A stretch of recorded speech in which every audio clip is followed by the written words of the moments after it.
Hello friends, welcome back to అమ్మమ్మ special channel. ఈరోజు నేను ఈ వీడియోలో జొన్న పిండితో పరాటా చేసి చూపిస్తున్నానండి. చాలా హెల్తీగా, చాలా ఈజీగా చేసుకోవచ్చు.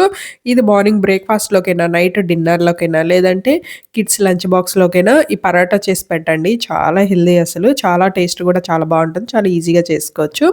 ఇప్పుడు తయారు చేసే విధానం చూద్దాము. ఒక బౌల్ తీసుకొని దాంట్లో 1.5 కప్పు నేను ఇక్కడ జొన్న పిండి తీసుకున్నాను. అలాగే మిగతావి కూడా వేసుకోండి. రుచికి తగ్గట్టు సాల్ట్ చూసుకొని వేసుకోండి. అలాగే దీంట్లో నేను ఇక్కడ పచ్చిమిరపకాయ అల్లాన్ని పేస్ట్ చేసుకొని వేస్తున్నాను. ఒక పచ్చిమిరపకాయలు ఒక 3 తీసుకున్నాను. అలాగే ఒక హాఫ్ ఇంచ్ అల్లం ముక్క కూడా తీసుకొని మిక్సీకి లైట్గా ఇలా గ్రైండ్ చేసి వేసాను. పిల్లల కోసం చేసేటట్టు అయితే చూసుకొని చేసుకోండి. అంటే కారాన్ని చూసుకొని వేసుకోండి పచ్చిమిరపకాయలు. అలాగే అందులో ఒక అర స్పూను జీలకర్ర కూడా వేసుకోండి. అలాగే పెద్ద సైజు ఉల్లిపాయ ఒకటి ఇలా చిన్న ముక్కలుగా కట్ చేసుకొని వేసుకోండి. అలాగే ఒక క్యారెట్‌ని ఇలా తురిమేసుకొని వేసుకోండి.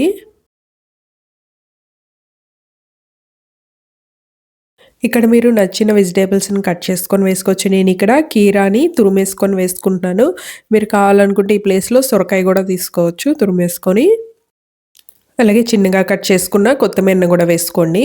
నేను ఇక్కడ ఒక పావు టీ స్పూన్ పసుపు వేసుకుంటున్నాను. అలాగే చివరిలో ఇప్పుడు నేను ఇక్కడ ఆకుకూర వేసుకుంటున్నానండి. బచ్చల కూర తీసుకున్నాను. నేను ఒక్కొక్కసారి చేసేటప్పుడు ఒక్కొక్క ఆకుకూర తీసుకుంటాను. ఈసారి బచ్చల కూర ఇలా చిన్నగా కట్ చేసుకొని తీసుకున్నాను. మీరు కూడా మీకు నచ్చిన ఆకుకూర వేసుకోండి. ఏదైనా వేసుకోండి, పర్వాలేదు.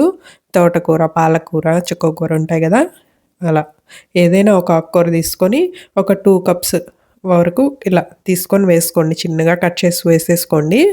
ఇందులో బాగా కలిసిపోతుంది. పిల్లలు కూడా ఇష్టంగా తినేస్తారు. ఎవరైతే ఆకుకూర తినరో ఇలా చేసి పెట్టండి వాళ్ళకి.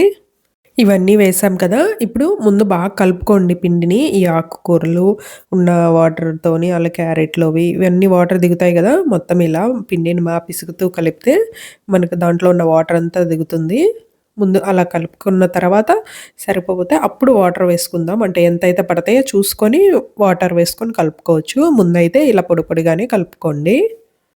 ఇది మొత్తం కలిపిన తర్వాత మనకి ముద్దలాగా ఉండాలి. ఇక్కడ చూస్తే ఇంకా ముద్దలాగా అవ్వలేదు కదా, ఇంకొంచెం వాటర్ పడుతుందనమాట. ఎక్కువ పట్టదు, ఒక 2-3 స్పూన్స్ వాటర్ అలా పడతాయి. అలా కొద్ది కొద్దిగా వేసుకుంటూ ఒక ముద్దలాగా కలుపుకోండి. ఒక సాఫ్ట్ ముద్దలాగా కలుపుకోండి. గట్టిగా అవసరం లేదు, కొంచెం మెత్తగా ఉన్నట్టే కలుపుకోండి. మొత్తం కలిపిన తర్వాత ఇక్కడ చూపిస్తున్నాను చూడండి. ఈ విధంగా ఇంత సాఫ్ట్‌గా ఉన్నట్టు కలుపుకోవాలి. ఇలా కలుపుకొని టైం ఉంటే గనక ఒక 10 నిమిషాల సేపు పిండి అనేది నాననివ్వండి. మూత పెట్టుకొని పక్కన ఉంచుకోండి. ఒకవేళ టైం లేకపోతే వెంటనే చేసేసుకోండి, పర్వాలేదు. నేనిక్కడ ఒక 10 నిమిషాల సేపు పక్కన ఉంచుకుంటున్నానండి. 10 నిమిషాల తర్వాత ఇప్పుడు కొద్దిగా పెద్ద ముద్దనే తీసుకోండి. తీసుకొని దీన్ని కర్రతో ఏం ఒత్తాల్సిన అవసరం లేదు. సాఫ్ట్‌గా కలుపుకున్నాం కాబట్టి కర్రతో ఒత్తినా రాదు కాబట్టి చేత్తోనే చేసేసుకోవాలి. కాబట్టి కర్చీఫ్ గానీ, లేదంటే అరిటాకు ఉంటుంది కదా, అరిటాకు గానీ, లేదంటే కవర్ మీదైనా క్లాత్ తీసుకుంటే గనక క్లాత్‌ని ఒకసారి తడిపేసి గట్టిగా పిండి తీసుకోండి. తీసుకొని ఇలా క్లాత్ మీద ఇక్కడ చూపిస్తున్న విధంగా ఒత్తుకోండి చేత్తో. పల్చగా ఒత్తుకోండి, మరీ మందంగా కాకుండా. ఇలా చేసుకున్న తర్వాత ఇప్పుడు డైరెక్ట్‌గా ఇలా కర్చీఫ్‌తోనే తీసుకువెళ్ళి పెనం మీద వేసేసుకోండి. పెనం వేడెక్కిన తర్వాత గ్యాస్‌ని మీడియం ఫ్లేమ్‌లో పెట్టుకొని కొద్దిగా ఆయిల్ గానీ, నెయ్యి గానీ వేసుకోండి. వేసుకొని ఇలా మొత్తం అంతా కర్చీఫ్‌ని పెనం మీద ఇలా పెట్టేసి తీసేయండి వెంటనే. ఒక పక్క కాలేలోపు మూత కూడా పెట్టుకోండి. పైన ఆవిరికి కొంచెం ఉడుకుతుంది.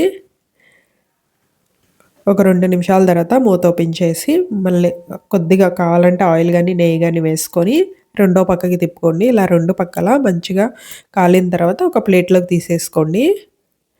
ఇదే విధంగా మిగతా పరాటాలన్నీ చేసుకోవాలి. ఆకుకూరతో చేసిన పరాటాలు చూసారు కదా, చాలా ఈజీగా రెడీ అయిపోయినాయి కదా. ఇది ఎవరైనా ఈజీగా చేసుకోవచ్చండి. టేస్ట్ చాలా బాగుంటాయి. ఇవి ఇలానే తినేయొచ్చు. దీంట్లో అన్నీ వేసుకున్నాం కదా, ఉల్లిపాయ, పచ్చిమిరపకాయ అన్నీ, కాబట్టి చట్నీ ఏం అవసరం లేదు. ఒకవేళ అంతగా కావాలనుకుంటే మీరు ఇది పెరుగుతో కూడా తీసుకోవచ్చు. టేస్ట్ బాగుంటుంది. పెరుగు పచ్చడితో కూడా తీసుకోవచ్చు. ఈ వీడియో కనుక మీకు నచ్చినట్టయితే తప్పకుండా ఈ విధంగా ట్రై చేయండి. ఎలా వచ్చిందనేది నాకు కమెంట్ చేయండి. నచ్చినట్టయితే కనుక లైక్ చేయండి. నా ఛానల్ని సబ్స్క్రైబ్ చేసుకోకపోతే సబ్స్క్రైబ్ చేసుకోండి. బాయ్.